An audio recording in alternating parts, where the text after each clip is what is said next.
Halo semua, Bania Muslim di Konoha ini memiliki pemahaman agamanya menurut hati nuraninya sendiri, tapi banyak juga yang bergantung kepada pemahaman ulamanya.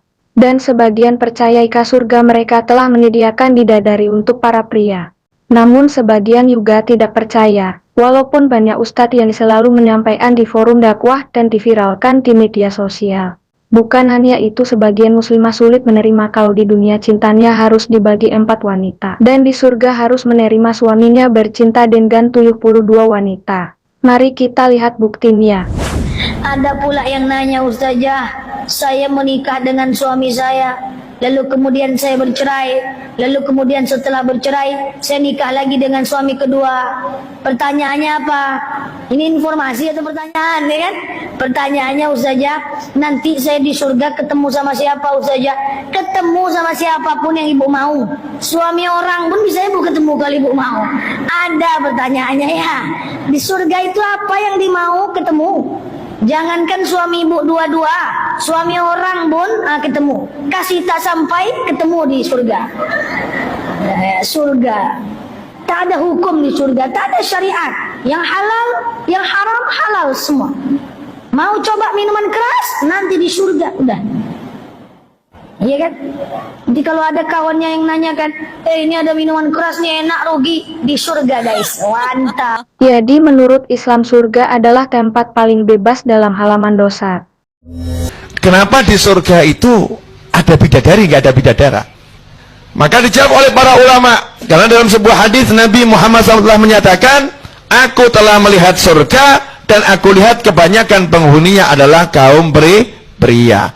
Dan aku sudah lihat neraka dan aku lihat kebanyakan penghuninya adalah kaum wanita. Artinya kebanyakan pria di surga, kebanyakan wanita di neraka. Artinya surga surplus pria, kekurangan wanita. Artinya mbak-mbak yang masuk surga belum cukup untuk pria-pria yang ada di surga. Maka Allah sediakan bidadari tambahan untuk memenuhi pria-pria yang belum punya wanita.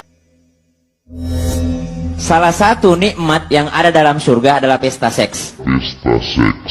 Minta maaf, karena inilah yang kita tahan-tahan di dunia. Dan kenikmatan terbesar yang diberikan Allah Subhanahu wa Ta'ala di surga adalah pesta seks. Kesibukan penduduk surga tatkala itu iftidadul abkar, yaitu memecahkan keperawanan para bidadari. Ternyata ini kesibukan mereka. Kenapa iming-imingan surga itu selalu bidadari? Syahwat kan urusannya. Kenapa ada orang jadi teroris, bunuhin orang, ketika ditanya, ketika dia gagal, dijawab apa? Saya mau menikahi 72 bidadari. Kita cek hadisnya, hadis Imam Tirmizi, hadisnya sahih Pak. 72 urusan, mohon maaf, urusan syahwat, otaknya syahwat aja tuh ya, mikirin bidadari yang montok-montok gitu. Nah, kita sudah mendengar tadi bahwa yang disibuk di surga tadi adalah laki-laki. Sekarang mari kita lihat bagaimana upaya para wanita ini membuat isi surga dari isi kepala mereka sendiri.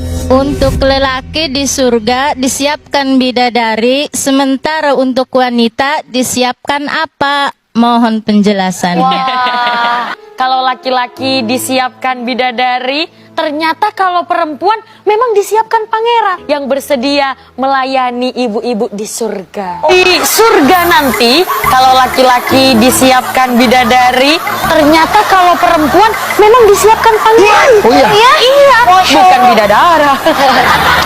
Oh gitu. Ternyata di sana ada pangeran-pangeran yang tampan-tampan yang bersedia melayani ibu-ibu di surga. Bidadari surga itu kulitnya bening, putih, sebening kaca. Gak ada boroknya sama sekali.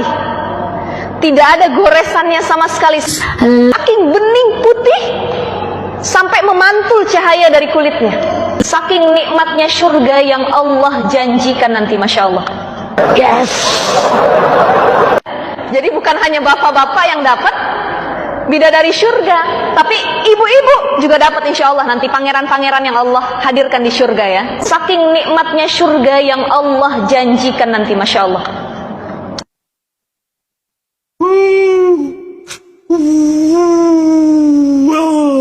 Menurut kalian, apakah tujuan orang beragama hanya bercita-cita ingin kenikmatan seks semata?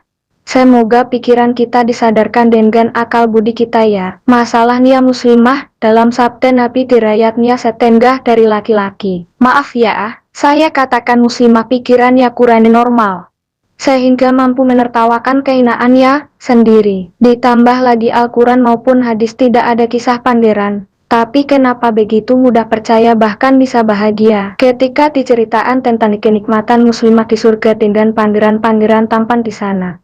Apalagi dalam riwayat sabda Rasul mendatangkan wanita menjadi mayoritas dalam neraka. Tapi anehnya banyak wanita dalam Islam fanatik dalam agamanya. Seperti tidak mau berpikir apakah ini kebenaran atau justru hanyalah hayalan. Sayangnya dalam Islam beriman bukan berdasarkan isi kitabnya, tapi imannya bergantung ke apa kata ustadz mereka. Sungguh iman yang buta. Tahukah kalian kenapa wanita menjadi mayoritas dalam neraka? Ini jawaban mereka. Biasa, sahabat sampai bertanya, ya Rasulullah, kenapa kebanyakan perempuan yang masuk ke dalam neraka daripada orang laki-laki? Apakah perempuan tidak sholat ya Rasulullah? Kata Nabi, banyakkan perempuan kalau masalah sholat. Rajinan orang perempuan daripada orang laki-laki urusan sholat. Apa perempuan tidak ke majlis taklim ya Rasulullah? Rajinan perempuan daripada orang laki. Betul betul? Apa mereka tidak sedekah ya Rasulullah? Rajinan perempuan daripada orang laki-laki. Lalu kenapa perempuan bisa banyak masuk ke dalam neraka? Kata Nabi, hunna yakurnal asir. Kebanyakan orang perempuan jarang yang berterima kasih sama suaminya. Nah ternyata amalan wanita menjadi tidak berguna hanya karena kurang bersyukur pada suaminya. Jadi walaupun wanita lebih taat pada Allahnya, masuk surga buat wanita ini termasuk mudah sekali.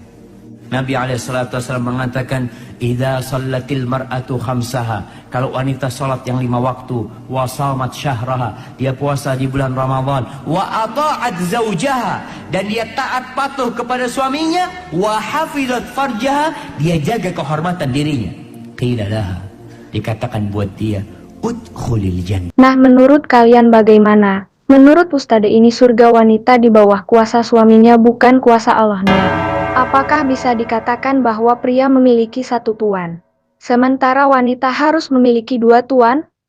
Disinilah salah satu perbedaan dari ajaran Yesus dengan ajaran Muhammad. Matius 6:20, tak seorang pun dapat mengabdi kepada 2 tuan, karena jika demikian, ia akan membenci yang disorani dan mendasi yang di lain, atau ia akan setia kepada yang disorani dan tidak menjinakkan yang di lain. Kamu tidak dapat mengabdi kepada Allah dan kepada Mammon. Mana mungkin pemikiran Tuhan menyesuaikan pemikiran manusia? Pemikiran suami adalah pemikiran dosa, sedangkan pemikiran Tuhan adalah damai sejahtera. Yesaya 55:8, sebab rancanganku bukanlah rancanganmu, dan jalanku bukanlah jalanku, demikianlah firman Tuhan. Kristus mengajarkan bahwa istri harus tunduk kepada suami seperti tunduknya pada Tuhan. Tapi Kristus tidak mengatakan wanita akan masuk neraka ketika kurang bersyukur kepada suami. Karena Kristus tahu bahwa suami juga sering tidak bersyukur pada kecantikan istrinya. Oleh sebab itu begini aturannya. Efesus 5:22. Hai istri, tunduklah kepada suamimu seperti kepada Tuhan. Efesus 5:23. Karena suami adalah kepala istri sama seperti Kristus adalah kepala jemaat. Dialah yang menyelamatkan tubuh. Suami akan menjadi pemimpin dalam rumah tangga yang memiliki tanggung jawab sepenuhnya terhadap kehidupan istrinya. Tetapi suami tidak bisa menentukan keselamatan akhirat istrinya ketika kurang bersyukur padanya. Efesus 5:25. Hai suami, kasihlah istrimu sebagaimana Kristus telah mengasihi jemaat dan telah menyerahkan dirinya baginya. Nah disinilah bentuk perbedaannya. Islam hanya fokus menjadikan istri sebagai tempat kesalahan tetapi tidak memikirkan kesalahan suaminya. Kenapa nabinya hanya menjadikan wanita menjadi mayoritas neraka, sedang di suaminya di dunia dapat keistimewaan memiliki banyak wanita. Belum lagi di surga bukan hanya 4 wanita tetapi memiliki 72. Lalu bagaimana menurut Yesus? Jawab Yesus kepada mereka, kamu sesat, justru karena kamu tidak mengerti kitab suci maupun kuasa Allah. Sebab apabila orang bangkit dari antara orang mati, orang tidak kawin dan tidak dikawinkan melainkan hidup seperti malaikat di sorga. Menurut kamu siapa yang bisa dipercaya? Muhammad yang belum ada kabar setelah kematiannya, atau percaya kepada Yesus yang pernah tahu dunia alam baka? Selain itu Yesus mengkonfirmasi asal-usul dirinya.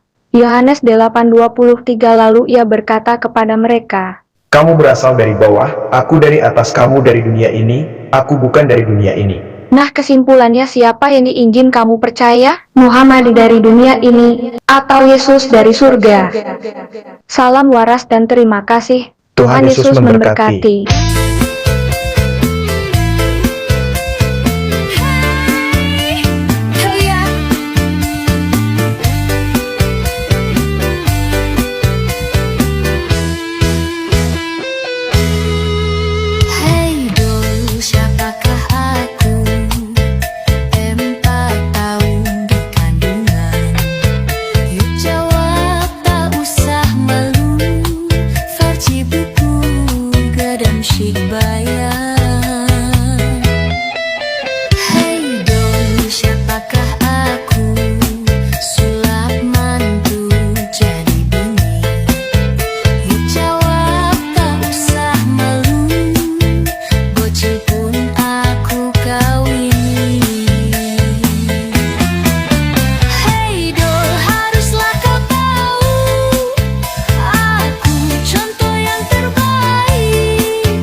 You're not